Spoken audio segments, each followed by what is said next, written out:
Bonjour à toutes et à tous sur Au large biblique, le podcast qui explore la Bible. Nous allons aborder aujourd'hui un personnage des plus énigmatiques de la Bible puisqu'il s'agit de Judas.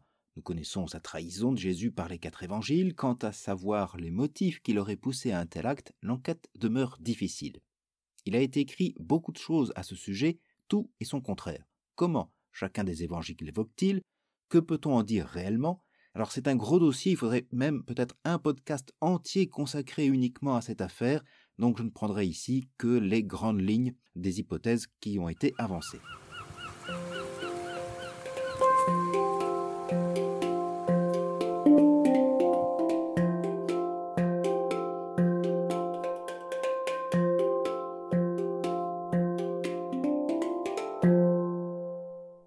Pour bien commencer notre enquête, il faut nous rappeler qui est Judas. Les 4 évangiles s'accordent sur 4 points. Il est nommé Judas Iscariote. Il est toujours considéré comme faisant partie du groupe des 12 apôtres. Il est celui qui s'approche des autorités du temple. Et il est présent et complice direct de l'arrestation de Jésus. Ce sont ces points particuliers qui vont nous guider à savoir qui est Judas et peut-on savoir pourquoi il a trahi et livré Jésus. Il y a d'autres éléments dans les évangiles à propos de Judas, notamment, mais j'y reviendrai, la question de l'argent lié à la trahison.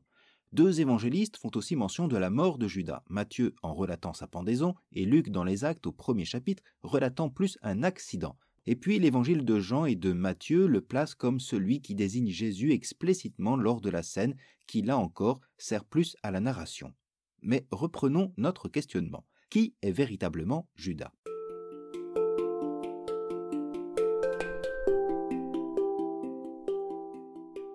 Judas est nommé l'Iscariote et associé au groupe des 12. Alors je ne reprendrai pas la question de savoir si Judas a été intégré comme le groupe des 12 par la tradition ecclésiale, c'est une question longtemps débattue, mais je m'en tiens à mon opinion qu'il est difficile d'inventer un groupe de 12 apôtres dont un traître déjà mort après la résurrection. Les évangiles le nomment Judas Iscariote. D'abord, cette dénomination le distingue de l'autre Judas appelé en français Jude et qui fait aussi partie du groupe des 12. Son nom est en lui-même une énigme que je résume ainsi. Iscariote peut faire référence à son lieu d'origine, Ishkariote, c'est-à-dire l'homme de Kériote, un village cité dans l'Ancien Testament une seule fois et inconnu à ce jour dans la géographie judéenne ou galiléenne du 1er siècle. Une deuxième explication associe son nom au Sicaire, c'est-à-dire au groupe des nationalistes pieux appelés zélotes. Une autre explication, qui elle aussi par déformation de l'araméen, traduirait Iscariote par « celui qui le livra », ce qu'on trouve dans les évangiles sitôt son nom. Cela voudrait dire que ce surnom lui était donné après Pâques. Nous ne savons pas quand est-ce qu'il a rejoint Jésus ni de quelle manière. Les évangiles ne nous en disent rien, comme d'ailleurs pour d'autres apôtres. En tout état de cause, il fait bien partie des disciples de Jésus, du groupe des 12, c'est-à-dire des proches. Le procès de Jésus prend donc sa source dans un drame qui implique aussi le groupe des disciples et pas seulement une confrontation entre les autorités du temple et Jésus. Certains veulent voir, et ce n'est pas totalement improbable, certains désaccords graves ou des mésententes au sein même des disciples. C'est ce que nous allons essayer de voir avec la question des motifs de la trahison de Judas.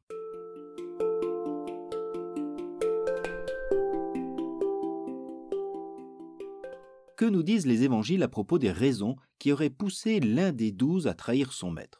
En réalité, il n'y a rien d'explicite. Rien dans les évangiles ne préparait un tel drame et les explications sont plutôt floues ou à prendre avec précaution en les replaçant dans l'interprétation de chaque évangéliste. On avance ainsi souvent, d'une manière d'ailleurs caricaturale, l'appât du gain, en se basant sur l'évangile selon Matthieu qui écrit « Alors l'un des 12 qui s'appelait Judas Iscariote se rendit chez les grands prêtres et leur dit « Que voulez-vous me donner et je vous le livrerai ?» Celui-ci lui fixèrent 30 pièces d'argent. Dès lors, il cherchait une occasion favorable pour le livrer. On y ajoute aussi la manière que l'évangéliste Jean décrit Judas lors de l'onction de Béthanie. Judas, dit l'évangéliste Jean, parla ainsi non qu'il eût aussi des pauvres, mais parce qu'il était voleur et que, chargé de la bourse, il dérobait ce qu'on y déposait. Mais la corruption peut-elle expliquer un tel acte à elle seule, sans que l'apôtre soit déjà en rupture avec Jésus? De plus, il faut être très prudent avec la notice de Matthieu. Ce dernier aime à citer les Écritures pour éclairer la Passion. Les 30 pièces d'argent font ici référence au prophète Zacharie, chapitre 11, verset 12, qui évoque la rupture d'alliance entre Dieu et son peuple et ses pasteurs. Matthieu cherche à montrer que, grâce à l'Écriture, la trahison et la crucifixion du Messie n'est pas en désaccord avec l'histoire du salut. Chez Matthieu toujours, Jésus appelle Judas, lors de son arrestation, « mon ami fait ta besogne », en utilisant pour ami le mot grec étaïros, renvoyant à ces faux amis de la Bible qui trahissent ou Samson ou le psalmiste.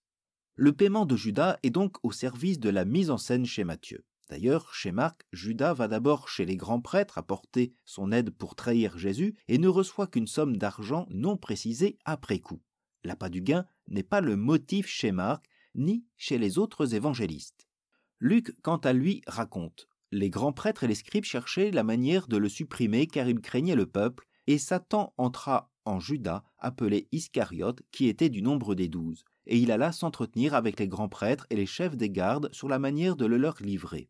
Eux se réjouirent et convinrent de lui donner de l'argent. Il accepta et se mit à chercher une occasion favorable pour le leur livrer à l'écart de la foule. » La mention de Satan chez Luc renvoie aux tentations de Jésus au désert.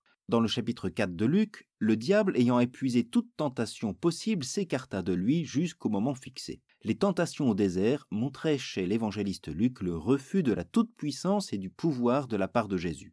Mais ce que le mal n'a pu accomplir sur Jésus, il le fait parmi l'un de ses propres disciples qui s'écarte du projet de Dieu.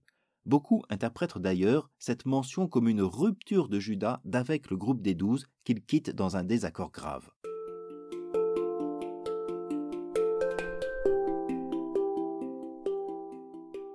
Dans tous les évangiles, Judas joue le rôle de celui qui livre Jésus aux autorités du temple. Il est donc passé de l'autre côté sans que les motifs soient clairs.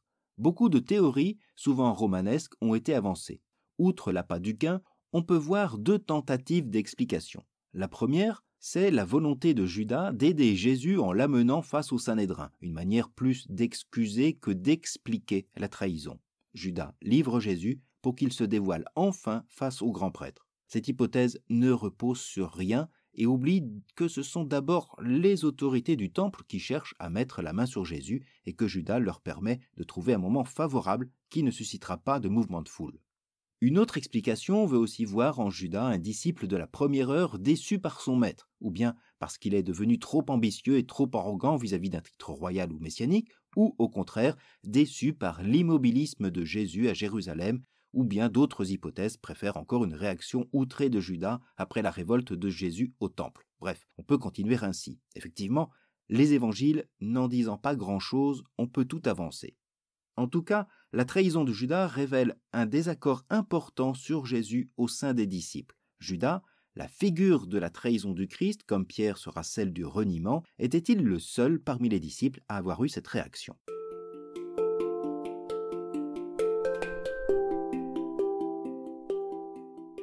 Qu'il soit seul ou non et quelles qu'en soient les raisons, Judas a joué un rôle important dans la livraison de Jésus. Les évangiles le présentent lors de la scène de l'arrestation avec ce fameux baiser que ne mentionne pas l'évangéliste Jean. Une scène sans doute symbolique, le baiser est généralement le signe de la fraternité brisée ici par Judas. Un dernier point, pourquoi les autorités du temple avaient besoin de Judas pour arrêter Jésus ? Il est probable qu'avec les milliers de pèlerins à Jérusalem et aux alentours, il soit aussi difficile de trouver Jésus qu'une aiguille dans une botte de foin. De même, le récit de l'arrestation fait mention d'une tentative de défense de la part des disciples. Judas a-t-il pu ainsi faciliter l'intrusion de la garde du temple ? Peut-être. Fallait-il aussi quelqu'un qui puisse véritablement désigner parmi ces dizaines de Galiléens qui est vraiment Jésus ? C'est possible aussi. Vous le voyez, il est difficile d'être affirmatif quant aux motivations de Judas et son rôle dans l'arrestation. Sa mort, accidentelle ou par suicide, est-elle aussi sujette à plusieurs hypothèses. Certains avançant à partir des actes des apôtres que Judas a simplement quitté le groupe de disciples avant de décéder accidentellement. Là encore, on peut dire bien des choses.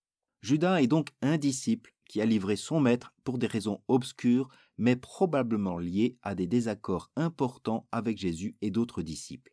Il reste encore une question qui peut éclairer ce point. Pourquoi les autorités du temple que Judas va soutenir cherchent à arrêter Jésus ? C'est ce que nous essaierons de voir la prochaine fois avec la figure de Caïphe, le grand prêtre. À bientôt donc sur Au Large Biblique.